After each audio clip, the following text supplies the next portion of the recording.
أعوذ بالله من الشيطان الرجيم بسم الله الرحمن الرحيم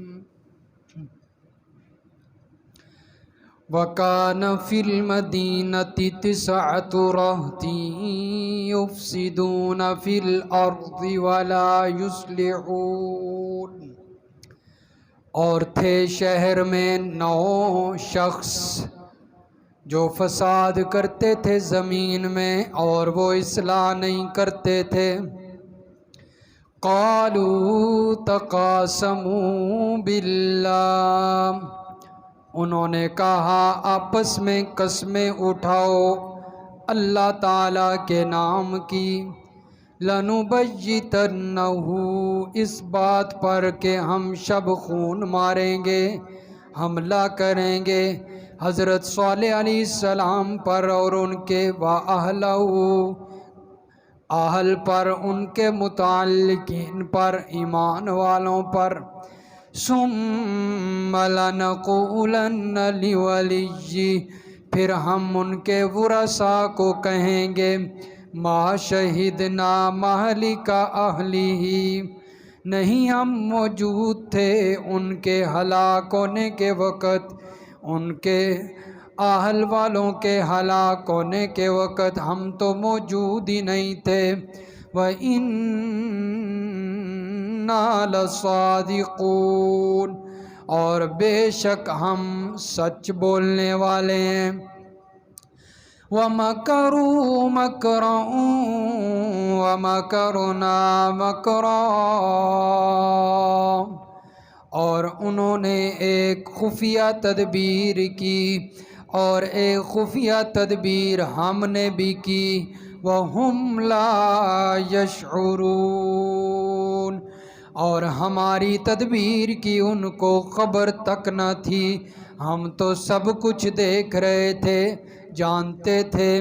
فَانظُرْ كَيْفَ كَانَ عَاقِبَةُ مَكْرِهِمْ، پس دیکھیے کیسے تھا انجام ان کی تدبیر کا، ان کی چال کا، ہم نے ان کی چال کو کیسے ختم کیا۔ اَنَّا دَمَّرْنَاهُمْ، ہم نے ہلاک کر کے رکھ دیا ان کو بھی، وَقَوْمَهُمْ، اور ان کی قوم کو بھی، اجمعین سب کے سب کو۔ فَتِلْكَ بُيُوتُهُمْ خَاوِيَةً بِمَا ظَلَمُوا، پس یہ ان کے گھر جو گرے پڑے ہیں ان کے ظلم کی وجہ سے۔ إِنَّ فِي ذَلِكَ لَآيَةً لِقَوْمٍ، بے شک اس کے اندر البتہ نشانیاں ہیں اس قوم کے لیے، یعلمون، جو جانتے ہیں، علم رکھتے ہیں۔ وَأَنجَيْنَا الَّذِينَ آمَنُوا وَكَانُوا يَتَّقُونَ، اور ہم نے نجات دی ان لوگوں کو جو ایمان لائے اور جو پرہیزگار ہوئے، ان کو بچا لیا۔ سبحان ربک رب العزت عما یصفون، وسلام علی المرسلین، والحمد للہ رب العالمین۔ اللہم صل علی محمد وعلی آل محمد کما صلیت علی ابراہیم وعلی آل ابراہیم انک حمید مجید۔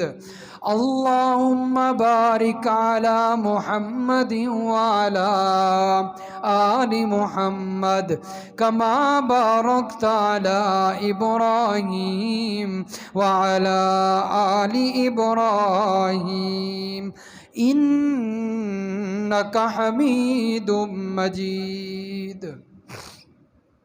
سورۃ النمل کی آیت نمبر 48 سے لے کر آیت نمبر 53 تک تلاوت کی گئی ہے۔ گزشتہ آیات میں اور گزشتہ درس میں آپ نے حضرت صالح علیہ الصلاۃ والسلام اور ان کی قوم کا تذکرہ سنا کہ اللہ تبارک و تعالی نے حضرت صالح علیہ السلام کو قوم سمود کی طرف رسول بنا کر بھیجا اور انہوں نے پیغام سنایا۔ جب پیغام سنایا تو ان کی قوم کے اندر دو فریق اور دو جماعتیں بن گئیں، ایک ایمان والی اور ایک بغیر ایمان والے کفار جو حضرت صالح علیہ السلام کی بات کو نہیں مانتے تھے۔ تو دونوں آپس میں جھگڑنے لگے، ماننے والے اور نہ ماننے والے۔ تو اس سے معلوم ہوا جب حق کی دعوت دی جائے تو دو گروہ ضرور بنتے ہیں، ایک حق والوں کا اور ایک باطل والوں کا۔ چنانچہ حضرت صالح علیہ السلام نے جب دعوت دی تو قوم والوں نے کہا ہم نہیں مانتے، تو ہم پر عذاب لے، جیسا کہ تو کہتا ہے کہ اگر ہم نے بات نہ مانی تو عذاب آئے گا، تو پھر عذاب لے آ، ہم تیار ہیں۔ حضرت صالح علیہ السلام نے فرمایا اے میری قوم، تم برائی کو جلدی طلب کیوں کرتے ہو؟ برائی اچھی چیز نہیں، بلکہ اچھائی کو طلب کرو، توبہ استغفار کرو، اللہ سے معافی مانگو۔ عذاب کوئی اچھی چیز نہیں ہے، جب آتا ہے تو سب کچھ ہلاک ہو جاتا ہے، ختم ہو جاتا ہے، نسل مٹ جاتی ہے۔ تم استغفار کرو اللہ تعالیٰ کا تاکہ تمہارے اوپر فضل ہو، مہربانی ہو۔ لیکن انہوں نے پھر بھی بات نہ مانی، آگے سے کہنے لگے اللہ تعالیٰ نے جب عذاب بھیجا قحط سالی والا تو کہتے ہیں کہ یہ جو نحوست ہم پر آئی ہے یہ تمہاری وجہ سے آئی ہے۔ یہ جو عذاب والی نحوست، قحط سالی والی نحوست ہے، جو حضرت صالح علیہ السلام اور ان پر ایمان لانے کی وجہ سے آئی ہے۔ چنانچہ اپنے جو ہے وہ برائی کا بھی، ان کی نسبت بھی حضرت صالح کی طرف کر دی۔ تو اللہ تبارک و تعالی نے اس کا جواب دیا کہ یہ جو نحوست ہے یہ تمہارے اپنے ظلم کی وجہ سے ہے اور کفر و شرک کی وجہ سے ہے، پیغمبر کی وجہ سے نہیں۔ اور میں نے گزشتہ درس میں بڑی اچھی طریقے سے تردید کی ہے، یہ جو بدشگونی اور فعال اور یہ جو جس طرح کہ اس قوم نے کہا کہ ہم پر جو تکلیف آ رہی ہے اور یہ عذاب یہ تمہاری وجہ سے ہے، یہ ٹھیک نہیں ہے، یہ شرک ہے۔ اور یہی شرک جو ہے وہ اس قوم کے اندر بھی موجود ہے۔ کوئی جو ہے وہ کالا جانور دیکھ لے، کتا بلی دیکھ لے تو کہتا ہے کہ آج پتہ نہیں ہمارا دن اچھا گزرے گا یا نہیں، کوئی اور چیز دیکھ لیتا ہے تو کہتا ہے ہمارا دن اچھا گزرے گا یا نہیں، تو یہ چیز ٹھیک نہیں ہے، یہ شرک ہے، اس سے بچنا چاہیے۔ چنانچہ اسی قوم کے 9 افراد تھے فسادی شخص، ان کا اللہ تبارک و تعالی نے تذکرہ فرمایا ہے، اور ان کے پروگرام کا بھی اور ان کی ہلاکت کا اور ساری قوم کی ہلاکت کا۔ اور حضرت صالح علیہ السلام کے اللہ رب العزت نے نجات کا ذکر فرمایا۔ 9 فسادی شخص تھے جی ان کی قوم میں۔ یہ 9 فسادی شخص جو ہیں جن کا تذکرہ موجود ہے، مفسرین کرام فرماتے ہیں 9 قصبے تھے، ہر قصبے کا ایک شخص جو ہے وہ مل کر جو ہے یہ 9 شخص بن گئے۔ یہ آپس میں مشورہ کرنے لگے کہ ہم حضرت صالح علیہ السلام کو اور ان کے ماننے والوں کو حملہ کر کے ان کو ختم کریں گے، ان کو ہلاک کریں گے۔ انہوں نے مشورہ کیا۔ چنانچہ بعض روایات کے اندر ان 9 کے نام بھی مذکور ہیں لیکن وہ صحیح روایات نہیں ہیں۔ اور اسی 9 فسادی شخص جو تھے انہی سے بعض لوگ وہی بدشگونی والی بات دوبارہ کہ بدشگونی پکڑتے ہیں اور کہتے ہیں کہ یہ جو 9 والا عدد ہے نا یہ ٹھیک نہیں ہے۔ وہ انہی سے جو ہے وہ 9 افراد سے، کیونکہ 9 افراد تھے حضرت صالح علیہ السلام کی قوم میں، فسادی افراد 9 تھے۔ تو بعض حضرات کہتے ہیں کہ 9 والا عدد بھی اس لیے ٹھیک نہیں کیونکہ اس کی نسبت ان کی طرف ہوتی ہے، تو یہ بدشگونی شرک ہے، میں نے پہلے وضاحت کر دی ہے۔ تو یہ 9 والا عدد ان کی نسبت ان کی طرف کرتے ہوئے کوئی اس میں برائی نہیں ہے، وہ الگ عدد ہے اور یہ 9 افراد تھے۔ چنانچہ انہوں نے مشورہ کیا کہ ہم حضرت صالح علیہ السلام کو اور ان پر ایمان لانے والوں کو کیا کریں گے جی؟ قتل کریں گے۔ تو قرآن نے کہا یفسدون فی الارض، یہ فسادی تھے زمین کے اندر، ولا یصلحون، اور اصلاح نہیں چاہتے تھے۔ یہی وہ لوگ ہیں کہ جنہوں نے اونٹنی کو بھی قتل کیا تھا، جو اللہ تبارک و تعالیٰ نے اس قوم کے مانگنے پر معجزہ عطا کیا تھا حضرت صالح علیہ السلام کو، اس اونٹنی کو جو معجزہ بن کر آئی تھی اس کو بھی قتل کر دیا انہوں نے، فساد کیا، زمین میں فساد کرتے تھے۔ اور پھر حضرت صالح علیہ السلام پر شب خون مارنے کا، رات کو حملہ کرنے کا ارادہ کیا، یعنی رات کو حملہ کریں گے، کوئی دیکھے گا نہیں، جب کوئی دیکھے گا نہیں بعد میں اس کے ورثاء شور مچائیں گے تو پھر ہم کہیں گے تو ہم تو اس وقت موجود ہی نہیں تھے، ہمیں کیا پتہ کس نے مارا، اور وَإِنَّا لَصَادِقُونَ، ہم تو اس بات میں بالکل سچے ہیں، جیسا کہ حضرت یوسف علیہ السلام کے بھائیوں نے کہا تھا۔ حضرت یوسف علیہ السلام کو کنویں میں پھینک کر آئے اور ابا کو آ کر کیا کہتے ہیں حضرت یعقوب علیہ السلام کو، ہمیں پتہ ہی نہیں، ہم تو سچے ہیں، ہمیں کیا پتہ کہ یوسف علیہ السلام کا ہے۔ انہوں نے بہانہ کیا بنایا کہ اس کو بھیڑیا کھا گیا ہے، اور قمیص پر خون جھوٹا موٹا کوئی لگا کر لے آئے اور ابا کو کہتے ہیں کہ یہ اس کی قمیص ہے، تو ابا نے آگے سے کیا جواب دیا؟ فصبر جمیل، میں تو صبر ہی کرتا ہوں، واللہ المستعان علی ما تصفون، اور اللہ تعالیٰ پر چھوڑتا ہوں سب کچھ۔ حالانکہ بھائی جو یوسف علیہ السلام کے قمیض لے کر آئے تھے ان کو یہ سمجھ نہیں آئی کہ ہم جو قمیض لے کر جا رہے ہیں اس پر خون تو لگا ہوا ہے لیکن اس پر کوئی پھٹا نہیں ہے، اس میں لباس کا کوئی حصہ، تو ابا یہ نہ سمجھ جائیں کہ یہ تو جھوٹ ہے، اس کو پھاڑ لیتے، اس کا کوئی ٹاکیاں وغیرہ بنا لیتے۔ جب بھیڑیے نے حملہ کیا تو بھیڑیے نے کپڑے تو پھاڑے ہوں گے، بڑا سیانہ بھیڑیا تھا کہ یوسف علیہ السلام کی قمیض اتار کر جو ہے وہ کھانے لگ گیا۔ لیکن بہرحال پھر بھی حضرت یعقوب علیہ السلام نے کہا کہ میں صبر ہی کرتا ہوں، تو وہ بھی کہہ رہے تھے کہ ابا ہم اس بات میں سچے ہیں، ہمیں کوئی پتہ نہیں باقی۔ تو یہ بھی کہنے لگے کہ ہم بھی کہیں گے کہ ہمیں تو علم ہی نہیں، ہم اس وقت موجود ہی نہیں تھے، ہم اس میں بالکل سچے ہیں۔ لیکن انہوں نے فساد کا جو اس پروگرام یہ بنایا حملے کا، اللہ تبارک و تعالی فرماتے ہیں انہوں نے آپس میں قسمیں اٹھائیں، تقاسموا باللہ، آپس میں قسمیں اٹھائیں اس بات پر کہ ہم حملہ کریں گے، اور پھر قسم بھی کس کے نام کی اٹھائی جی؟ باللہ، اللہ کے نام کی اٹھائی۔ اللہ فرماتے تھے تو کافر لیکن قسم میرے نام کی اٹھا رہے تھے، انہیں بھی پتا تھا کہ اللہ کے نام کے علاوہ کسی کی قسم جائز نہیں ہے۔ اور ہم کیا کہہ رہے ہوتے ہیں جی؟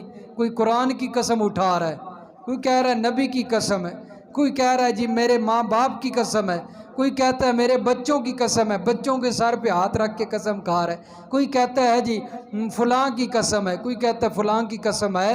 میرے دوستو، اللہ کے نام کے علاوہ کسی کے نام کی قسم کھانا جائز نہیں ہے، چاہے قرآن ہو، چاہے اللہ کا نبی ہو، چاہے ماں باپ ہو، چاہے محبوب ہو، چاہے بچے ہوں۔ اللہ کے نام کے علاوہ کسی کے نام کی قسم اٹھانا، فرمایا یہ شرک ہے۔ یہ کیا ہے؟ شرک ہے۔ اور شرک میں جو ہے وہ قباحت اس کی کیا ہے کہ اس کائنات میں شرک سے بڑھ کر کوئی گناہ نہیں ہے۔ لیکن المیہ یہ ہے کہ ہم چوری کو بھی گناہ سمجھتے ہیں، زنا کو بھی گناہ سمجھتے ہیں، ڈاکے کو بھی گناہ سمجھتے ہیں، رشوت لینے کو بھی گناہ سمجھتے ہیں، سود کو بھی گناہ سمجھتے ہیں، لیکن شرک کو ہم گناہ نہیں سمجھتے۔ ہر بندہ شرک میں مبتلا ہے، باقی سب چیزوں کو گناہ سمجھا جا رہا ہے لیکن شرک کو گناہ نہیں سمجھا جاتا، اس کو دین سمجھا جاتا ہے، اس کو دین سمجھا جاتا ہے۔ حالانکہ شرک سے بڑھ کر اس کائنات میں کوئی گناہ نہیں ہے۔ گناہ، چوری گناہ ہے لیکن شرک سے کم ہے، زنا گناہ ہے لیکن شرک سے کم ہے، ڈاکہ گناہ ہے لیکن شرک سے کم ہے۔ اسی طرح اگر کوئی شرک سے بچتا ہے لیکن نمازیں نہیں پڑھتا تو وہ نماز چھوڑنے کو گناہ نہیں سمجھتا۔ اس کے نظریے کے مطابق کی بھی اس کے ذہن میں بھی یہ بات ہے کہ زنا بہت بڑا گناہ ہے، چوری بہت بڑا گناہ ہے، رشوت لینا بہت بڑا گناہ ہے، سود کھانا بہت بڑا گناہ ہے، لیکن نماز کو وہ گناہ، نماز کے چھوڑنے کو گناہ نہیں سمجھتا، حالانکہ نماز کا چھوڑ دینا ان سب گناہوں سے بڑا گناہ ہے۔ اس لیے ہم جن کو معمولی سمجھتے ہیں حقیقت میں بہت بڑے گناہ ہیں۔ تو اللہ کے نام کے علاوہ کسی کی قسم اٹھانا شرک ہے۔ تو چنانچہ یہ بھی حضرت صالح علیہ السلام کی جو قوم کے فسادی تھے، انہوں نے بھی قسمیں اٹھائیں اللہ کے نام کی، اور قسمیں کس بات پر اٹھائیں؟ پختہ ارادہ کر رہے ہیں کہ ہم حضرت صالح علیہ السلام کو اور ان کے ماننے والوں کو کیا کریں گے جی؟ قتل کریں گے، حملہ کریں گے ان پر۔ لیکن جس ارادے سے یہ غلط ارادے سے گئے، اللہ فرماتے ہیں وَمَكَرُوا مَكْرًا وَمَكَرْنَا مَكْرًا، ادھر سے وہ تدبیریں کر رہے تھے، ادھر سے ہم حضرت صالح علیہ السلام کو بچانے کی تدبیریں کر رہے تھے۔ انہوں نے بھی تدبیر کی، لیکن ادھر سے ہم نے بھی تدبیر کی۔ اللہ فرماتے ہیں تدبیر غالب ہماری آتی ہے، ہماری تدبیر غالب آئی۔ مفسرین نے لکھا ہے کہ یہ 9 فسادی جب رات کو شب خون مارنے کے لیے اٹھے اور حملہ کرنے کے لیے چلے، مفسرین نے مختلف جو ہے وہ اقوال نقل فرمائے ہیں۔ بعض فرماتے ہیں کہ ان پر جو عذاب آیا کہ یہ زمین کے اندر اللہ رب العزت نے انہیں دھنسا دیا تھا، یہ زمین میں چلے گئے تھے، اس طریقے سے یہ ہلاک ہوئے۔ بعض فرماتے ہیں کہ ان کو چیخ نے پکڑ لیا تھا، ایک چیخ آئی جس کی وجہ سے یہ 9 فسادی ان کے جگر پھٹ گئے، اور اللہ تعالیٰ نے ان کو کیا کر دیا؟ ہلاک کر دیا۔ مختلف اقوال ہیں، بہرحال ہلاک اللہ نے ان کو کیا۔ اور انہی میں سے ایک بڑا جو سرغنہ تھا جس نے اونٹنی کو بھی قتل کیا تھا، جیسا کہ سورۃ الشمس کے اندر موجود ہے۔ فرمایا قذبت ثمود بطغواها اذ انبعث اشقاها فقال لهم رسول الله ناقة الله وسقياها فكذبوه فعقروها۔ اللہ فرماتے ہیں ان میں سے بڑا بدبخت جس نے اونٹنی کی ٹانگیں کاٹ دیں۔ قوم نے تو حضرت صالح علیہ السلام کی تکذیب کی تھی، جھٹلایا تھا، ان کی بات نہیں مانی، لیکن ان میں سے بڑا بدبخت جس نے ہماری بھیجی ہوئی اونٹنی کی ٹانگیں کاٹ دیں، جس کے بارے میں ہم نے بڑی جو ہے وہ زبردست جو ہے وہ حکم دیا کہ اس اونٹنی کو نقصان نہیں پہنچنا چاہیے، لیکن انہوں نے پھر بھی ہمارے حکم کی نافرمانی کرتے ہوئے اونٹنی کی ٹانگیں کاٹ دیں، نقصان پہنچایا۔ فَكَذَّبُوا فَعَقَرُوهَا فَدَمْدَمَ عَلَيْهِمْ رَبُّهُمْ بِذَنبِهِمْ فَسَوَّاهَا، ان کے رب نے ان کے گناہوں کی وجہ سے ایسے ہلاک کیا کہ فَسَوَّاهَا، ان کو برابر کر دیا، ہلاک کر کے ان کا نام و نشان مٹا دیا۔ تو اونٹنی کی ٹانگیں کاٹنے والا ایک شخص تھا، لیکن اللہ تبارک و تعالیٰ نے سب کو ہلاک کیوں کر دیا؟ سورۃ القمر کے اندر اللہ تبارک و تعالیٰ نے اس کا جواب دیا ہے۔ اللہ فرماتے ہیں کہ کاٹنے والا تو واقعی ایک شخص تھا، اونٹنی کی ٹانگیں کاٹنے والا واقعی ایک شخص تھا، لیکن اس کو کاٹنے کے اندر مشورہ سب کا تھا، مشورہ سب کا تھا۔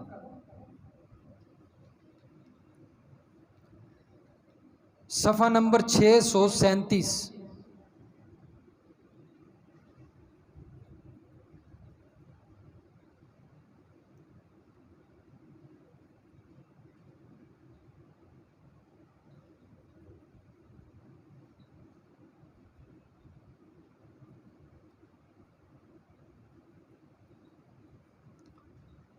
صفحہ نمبر 37۔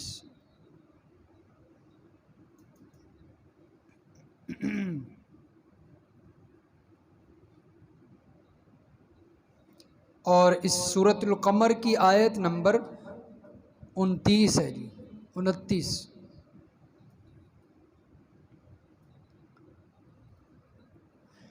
فَنَادَوْا صَاحِبَهُمْ فَتَعَاطَىٰ فَعَقَرَ، پس انہوں نے بلایا اپنے ساتھی کو، اپنے رفیق کو، دوست کو، فَتَعَاطَىٰ فَعَقَرَ، سو اس نے اونٹنی پر وار کیا اور اسے مار ڈالا۔ تو بلانے والے، مشورہ کرنے والے سارے تھے، اس میں شریک تھے، اگرچہ اونٹنی کی ٹانگیں کاٹنے والا ایک تھا، تو اس گناہ میں مشورہ کرنے والے بھی شریک۔ اس لیے اگر کسی جرم کو کرنے والا شخص اگرچہ ایک ہو لیکن اس میں مشورہ دینے والے اور بھی ہوں، تو پھر اس جرم میں وہ مشورہ دینے والے بھی شریک ہوتے ہیں، وہ اکیلا مجرم نہیں ہوتا، بلکہ جو اس کے مشیر ہیں وہ بھی کیا ہوتے ہیں جی؟ مجرم ہوتے ہیں۔ اس لیے حضرت صالح علیہ السلام کی قوم ساری مجرم تھی، اگرچہ اونٹنی کی ٹانگیں ایک نے کاٹی، اور جس وقت کاٹی اونٹنی کی ٹانگیں، اللہ تبارک و تعالی نے ان کو تو ہلاک کیا، لیکن باقی قوم کو بھی ہلاک کیا، لیکن 3 دن کی مہلت دی اللہ تبارک و تعالی نے، جس کا سورۃ ہود میں تذکرہ ہے، سورۃ ہود پارہ نمبر 12۔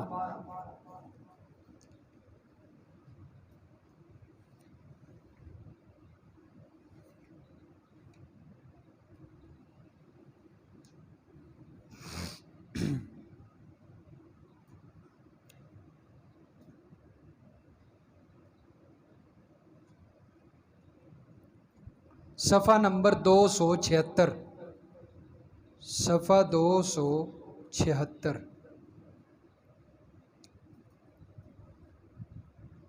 سورۃ ہود کی آیت نمبر 64۔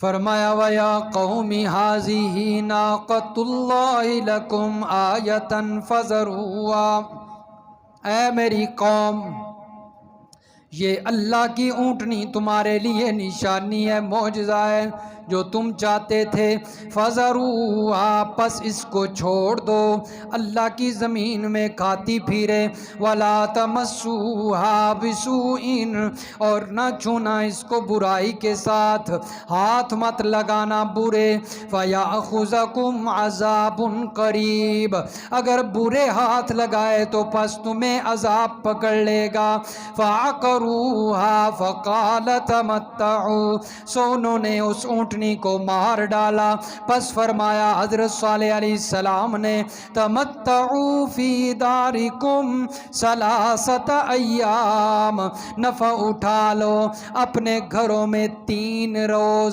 3 دن بسر کرو اپنے گھروں میں، ذَلِكَ وَعْدٌ غَيْرُ مَكْذُوبٍ، یہ ایسا وعدہ ہے جو جھوٹا نہیں، سچا وعدہ ہے، 3 دن کے بعد اللہ تبارک و تعالی نے تمہیں ہلاک کرنا ہے۔ فَلَمَّا جَاءَ أَمْرُنَا نَجَّيْنَا صَالِحًا وَالَّذِينَ آمَنُوا مَعَهُ بِرَحْمَةٍ مِّنَّا وَمِنْ خِزْيِ يَوْمِئِذٍ إِنَّ رَبَّكَ هُوَ الْقَوِيُّ الْعَزِيزُ، ہم نے صالح علیہ السلام کو اور ان کے جو ماننے والے ایمان والے تھے ان کو بچا لیا اپنی رحمت کے ساتھ، اور اس عذاب والے دن کی رسوائی سے بچا لیا۔ بے شک تیرا رب بڑی قوتوں والا ہے، بڑے غلبے والا ہے، وہ جس کو چاہے موت دے سکتا ہے، جس کو چاہے بچا سکتا ہے، اس سے پوچھنے والا کوئی نہیں۔ وَأَخَذَ الَّذِينَ ظَلَمُوا السَّيِّئَةَ، اور ظالموں کو پکڑ لیا ایک چیخ نے، ایک نعرے نے، ایک زوردار چیخ ماری فرشتے نے، فَأَصْبَحُوا فِي دِيَارِهِمْ جَاثِمِينَ، پس وہ اپنے گھروں میں الٹے منہ پڑے ہوئے تھے، اس چیخ کی وجہ سے اللہ تبارک و تعالی نے ان کو ہلاک کیا۔ کَأَن لَّمْ يَغْنَوْا فِيهَا، خوب سن لو، قوم سمود نے، حضرت صالح علیہ السلام کی قوم نے، جس کو اصحاب الحجر بھی کہا جاتا ہے، ہجر والے لوگ، انہوں نے اپنے رب کے ساتھ کفر کیا، انکار کیا، اپنے رب کی بات کو نہیں مانا، جس کی وجہ سے وہ ہلاک کر دیے گئے، جس کی وجہ سے وہ ہلاک کر دیے گئے۔ اور سورۃ الاعراف میں بھی اسی قوم کا تذکرہ آیا ہے، وہاں پر اللہ تبارک و تعالیٰ فرماتے ہیں فَأَخَذَتْهُمُ الرَّجْفَةُ، چیخ نے ان کو پکڑ لیا۔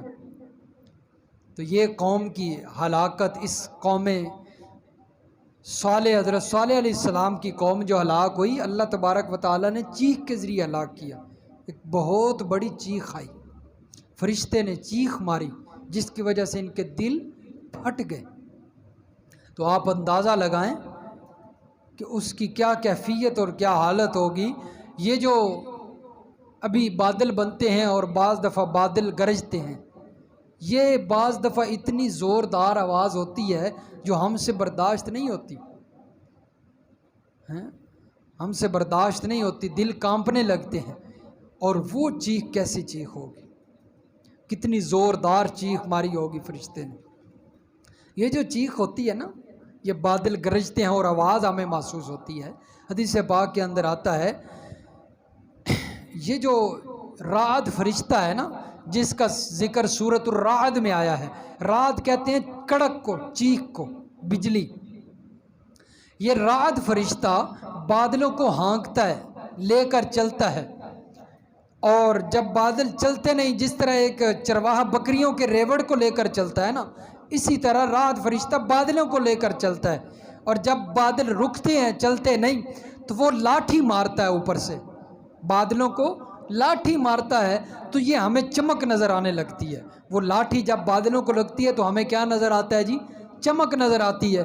اور جب وہ غصے سے بادلوں کو ہانکتا ہے، بولتا ہے، ڈانٹتا ہے، جب وہ رکتے ہیں تو وہ اس کی آواز ہوتی ہے جو ہمیں کڑک سنائی دیتی ہے، آواز سنائی دیتی ہے، یہ اس رعد فرشتے کی آواز ہوتی ہے۔ آپ اندازہ لگائیں کتنی بڑی اس کی آواز ہے۔ اور جس فرشتے نے ہلاک کیا، اکثر جو قوموں کی ہلاکت کے لیے حکم لے کر آتے، حضرت جبریل امین لے کر آیا کرتے۔ تو حضرت جبریل امین تو نوریوں کا سردار ہے، بڑا فرشتہ ہے، تو اس کی آواز کیسی آواز ہوگی۔ اور پھر اسرافیل جنہوں نے سور میں پھونکنا ہے، ان سے بھی بڑے فرشتے ہیں، ان کی آواز قیامت والے دن جو انہوں نے آواز نکالنی ہے، سور میں پھونکا جائے گا، اس کا اندازہ آپ لگائیں۔ تو اس لیے ہر وقت اللہ تبارک و تعالیٰ سے ڈرنا چاہیے، اللہ کے عذاب سے ڈرنا چاہیے۔ انسان غلطیاں کرتا ہے، لیکن اللہ تبارک و تعالیٰ مہلت دیتے رہتے ہیں، پھر پکڑ ایک ہی دفعہ اللہ تبارک و تعالیٰ کی آتی ہے۔ چنانچہ ان کو بھی اللہ تبارک و تعالیٰ نے مہلت دی، لیکن انہوں نے اپنے آپ کو درست نہ کیا، پھر بھی ضد پر اڑے رہے۔ اللہ فرماتے ہیں ہم نے ان کو ہلاک کر دیا۔ اور اس میں اللہ تبارک و تعالیٰ نے یہ بات سمجھائی، فرمایا کہ ہم نے اس قوم کو ہلاک کیا اور حضرت صالح علیہ السلام کو بچایا اور ایمان والوں کو بچایا۔ اس سے معلوم ہوتا ہے کہ اللہ تبارک و تعالیٰ ہی ہلاک کرنے والے ہیں اور بچانے والے بھی اللہ تبارک و تعالیٰ کی ذات ہے۔ حضرت صالح علیہ السلام اللہ کے نبی تو ہیں، لیکن ان کے پاس بچنے کا اختیار نہیں تھا، ان کو بھی بچانے والا کون تھا؟ اللہ ہی تھا۔ تو جب حضرت صالح علیہ السلام کو اور ان کی قوم ماننے والوں کو بچانے والا اللہ ہے، تو پھر مان لو کہ برکت دینے والا بھی اللہ ہی ہے۔ تو اس واقعے سے کیا ثابت ہوا؟ جس طرح کے باقی واقعات سے آپ نے جو ہے وہ سبق حاصل کیا کہ برکت دینے والی ذات اللہ کی ہے، تو اس میں بھی یہی بات ثابت ہوئی، جب اختیار سارے اللہ کے پاس ہیں، بچانے والا وہ ہے، تو پھر برکت دینے والا بھی اللہ ہی ہے۔ وَأَنْجَيْنَا الَّذِينَ آمَنُوا وَكَانُوا يَتَّقُونَ، فرمایا کہ ہم نے ایمان والوں کو اور پرہیزگار لوگوں کو نجات دی۔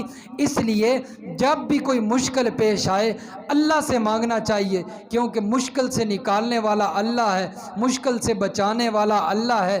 کوئی نبی، کوئی بزرگ، کوئی پیر، کوئی ہستی، کوئی قبر والا، کوئی حجر، کوئی شجر، کوئی ناری، کوئی نوری، کوئی جو ہے وہ مشکل سے نکال نہیں سکتا۔ اگر مشکل سے نکال سکتا ہے تو وہی نکال سکتا ہے جو حضرت صالح علیہ السلام کو بچاتا ہے اور اس کی باقی نہ ماننے والی قوم کو ہلاک کرتا ہے، اور وہی بچا سکتا ہے جو فرعون کو پانی میں غرق کرتا ہے، اسی پانی میں حضرت موسیٰ علیہ السلام کو بچاتا ہے۔